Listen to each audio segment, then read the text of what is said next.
Hi, and welcome back. Today's video is going to explore 11 contributors to family estrangement and adult children cutting ties. We're going to go a little bit deeper. We're going to touch on some points that are a little controversial. And at the end of the video, we're going to talk about healing and how this can happen. I'm Marie Morin. I'm a therapist and a wellness coach. Let's get started.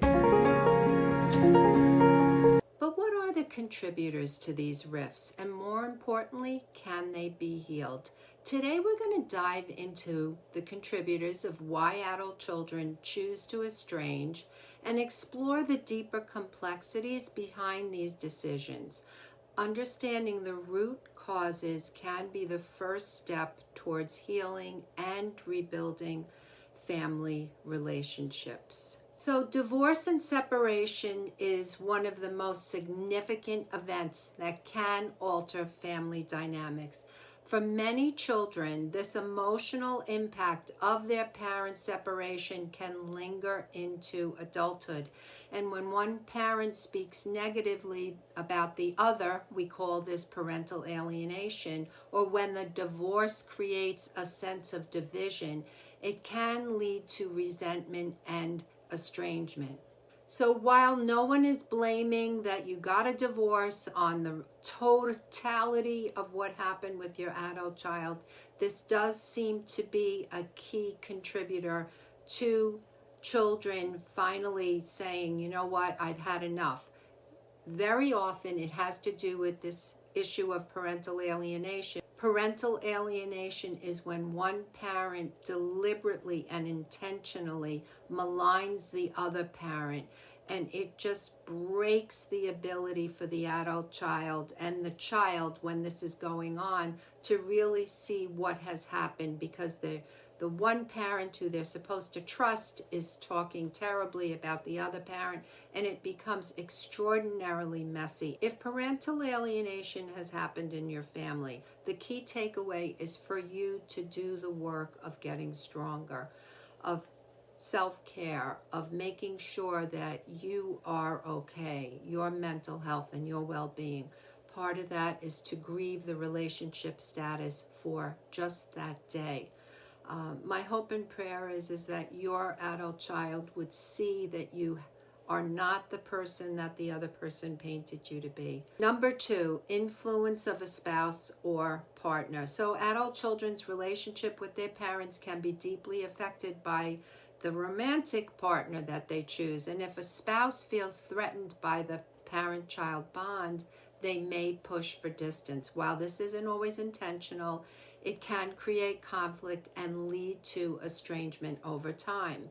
So maintaining open lines of communication with your adult child and their partner can help ease tensions and strengthen connections. When necessary, it's helpful as the parent of the in-law or soon-to-be in-law, and create opportunities to befriend them by showing interest in them. And this might mean you go out of your way to invite them to lunch. If they like to shop, do things that they like, right? Meet them where they are at. Briefly, I'll tell you a case where there was an adult child. He chose a specific young woman. This young woman was very strong-minded. Mom was very strong-minded, and the two of them just clashed. And as the mother tried to express how she saw some things that were going on with this relationship that she noticed about this person that he chose, completely turned the son off and complicated the relationship so much.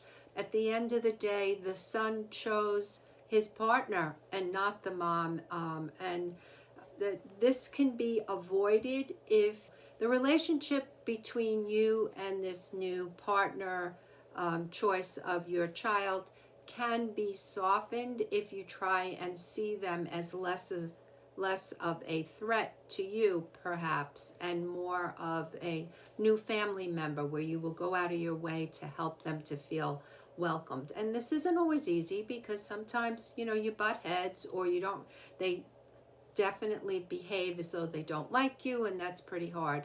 But if we take the path of being the one that opens the door and makes opportunity to like them, it can be a lot easier and soften it, okay? If this is already happening for you, sometimes it's about taking accountability to what has happened that went wrong, if there was something that you did as the parent. And sometimes with these sticky situations with our adult children and their spouse, parents do things. Number 3, mental illness and addiction. When mental health issues or addiction are involved, relationships can become strained, whether it's the adult child struggling or it's with the challenges of the parent who has these issues. The emotional weight can lead to withdrawal and separation. So acknowledging the pain and seeking support, whether through therapy or recovery programs, can be crucial steps towards healing. And I know this can be really tough for parents because they are very concerned about their adult child if they're the ones that have it. And sometimes it's our behavior in our concern, or it's our enabling in our concern, that can really complicate things. And there's already a heightened level of conflict within the relationship. So it's kind of difficult to unravel. Sometimes it helps, if it's possible, to get a third neutral party to do this kind of work where they can intervene and sort of like be that person that could stand in the gap. And one of the people that I work with, who I'm also going to be working with their adult child, and there's going to be a repair done, has said, I could see you, Marie, like a referee. And that's what the person does. It's sort of like a referee without taking sides. And that can happen when there's mental illness and addiction, when both parties, of course, are amenable to doing the work. Number 4 is differing values, gender identity, and sexual orientation. So as children grow, they may develop values, beliefs, or identities and orientations that differ from their parents. And their differences can sometimes lead to misunderstandings, judgments, or feelings of rejection. Whether it's political views, it could be religious beliefs, or personal choices, gender identity, these clashes can create a wedge in the relationship. So the solution is approach the differences with respect and curiosity, not criticism. One of the most challenging communications that I received came from an individual who had been disowned by her mom. She had come out, and when the mom passed, the family neglected to tell this woman. They did it obviously purposely. And this woman was completely heartbroken after years of feeling the loss of the relationship because the mom had cut her off. It was like pouring salt into the wound when the mom passed and none of the siblings called her. And an alternative for families, even if it's a religious belief that would have you cut someone off, is to respect their difference and accept them, and keep them in the family and show them the love that they deserve as everyone else does. Number 5, feeling smothered or controlled.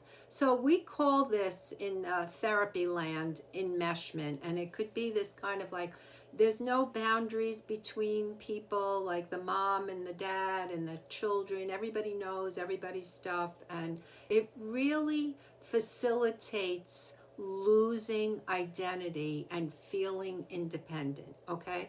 So one of the things that we need to remember is that every individual wants to feel like they could be alone and be able to survive, right? And we call that, when they're teenagers, we want them to launch. But if we have had all of this enmeshment or this too much dependence, it's really hard for the child, the teenager, the adult child to be able to do this on their own. If they feel smothered or overly controlled, they may choose to distance themselves to establish their own autonomy and identity. Parents can counter this by offering guidance without overstepping boundaries and letting your child, your kids, know you're there for them, but give them space to make their own decisions, sometimes even if we think it's a bad idea, right?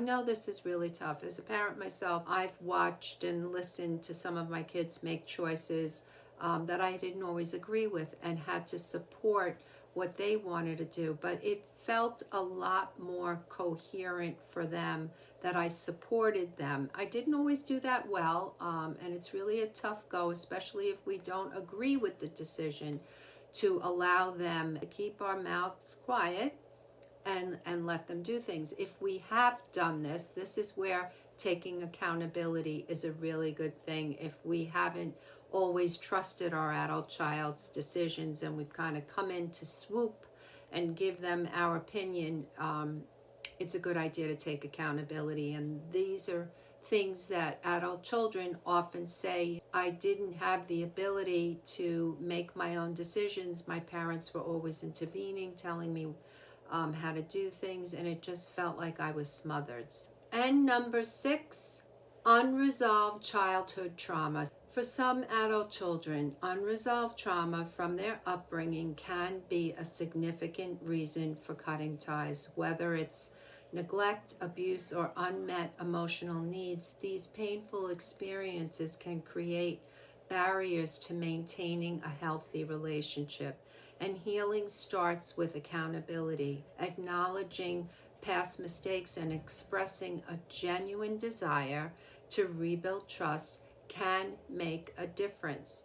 So I can hear a chorus of you now, which I've gotten a lot of your emails and comments in my videos about, well, we didn't abuse our kid. They didn't have childhood trauma.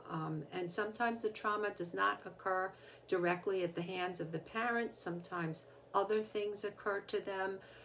There could be sexual misconduct at school. There could be bullying that went on, and perhaps the way that it was addressed wasn't enough for your child at the time, and it left some deep wounds for them.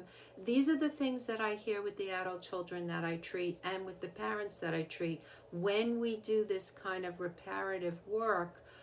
Is that there were gaps in there. So it wasn't that you were like beating them with a whip, God forbid, or not feeding them, but it was sometimes in the gaps of things that you did address, but perhaps were not completely addressed, where the adult child felt seen and heard and had opportunity to process this trauma. So of course this video does not give a complete scope of everything that could happen for everyone. There are some generalizations in here, but what adult children say is that they have experienced abuse, betrayal, and neglect from the hands of their parents. And I think if their perspective, and Kylie Agalias in her book, and it's in the description box, talks about how different perspectives really create this place of rifts. We need to be paying attention to what these adult children are saying so that we can do the reparative work. Number 7, unmet expectations. Every relationship has expectations, spoken or unspoken, and when these expectations aren't met, disappointments can build over time. For example, a parent may expect more time and attention from their adult child, while the child may feel that the parent isn't providing enough emotional support. So clear communication about expectations can help bridge the gap and prevent misunderstandings. And number 8, influence of therapists. So this is a hot topic because therapists can play a vital role in processing emotions and helping adult children or the parent to process things that have gone on in their lives. However, is it possible that a therapist can influence an adult child to do things such as cut off and do a no contact? I believe it's possible. Is it ethical? Absolutely not. I don't think that it's the job, and this is not just my thoughts, this is sort of the profession's code of ethics. It's not the role of the therapist to give orders to an adult child or a parent and say, you must do it this way. It's about helping them to find ways for them to feel safe and less distressed. So, for example, let's unravel how this could potentially happen. An adult child comes to see a therapist and starts talking about how distressful communication is and starts saying things. For example, they're controlling, they're toxic, they're a narcissist, they do things like try to control me all the time, they're always telling me what to do, they're criticizing me, they're intrusive, they're breaking boundaries, they're in my privacy, things of that nature. The conversation between the parties, right, the adult child and the therapist, circles around the distress that the adult child has. Now, as I said, ethically, it's not up to the therapist to have to give a rule and say, hey, you need to do this. However, if they suggest, do you think you'd feel better if you didn't spend as much time with your parents, since when you see them, things are heated and difficult? And the adult child may consider and say, you know what, that might be something that would be helpful for me. Maybe I do need a little space from them. And people have used this type of a scenario and the thought about therapists who tell, and it's the therapist's fault that kids leave. I don't know that therapists have that much control, perhaps a degree of influence, but I would say that your adult child, if they have cut off, there's something that has happened for them that has disturbed them enough to feel better that they're not seeing you. Are there times when cutoffs happen due to things that seem totally off the wall? I believe that they are. I believe that does occur. I talk to parents who have been cut off from their kids. However, I would never ever say to an adult child who says, you know what, my parents are not safe, and then doubt what they say. Before you send me hate mail, I'll tell you why.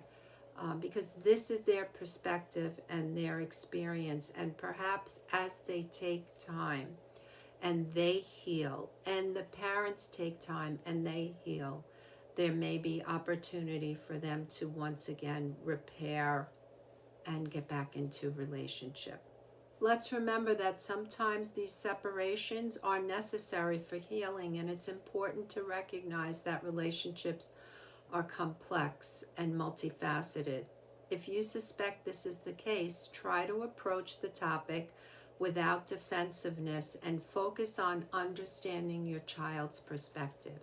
And number 9, financial conflict. So money can be a major source of tension in families, whether it's a disagreement over financial support, perceived favoritism, inheritances, or unmet expectations around money. These issues can lead to cutting off if not addressed. Okay, so open and transparent conversations about finances can prevent misunderstandings and reduce resentment.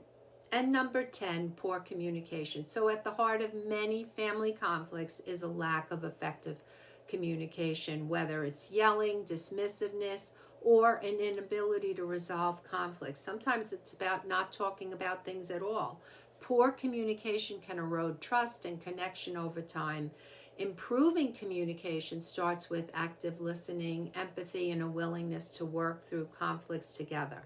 Number 11, family secrets. So secrets, whether it's infidelity, addiction, or other hidden issues, can deeply impact relationships. When these secrets come to light, they can create feelings of betrayal and lead to cutting off. But building trust requires honesty, accountability, and a commitment to transparency moving forward. So estrangement is a painful experience, there is no doubt, but understanding the underlying contributors can provide clarity and a path forward.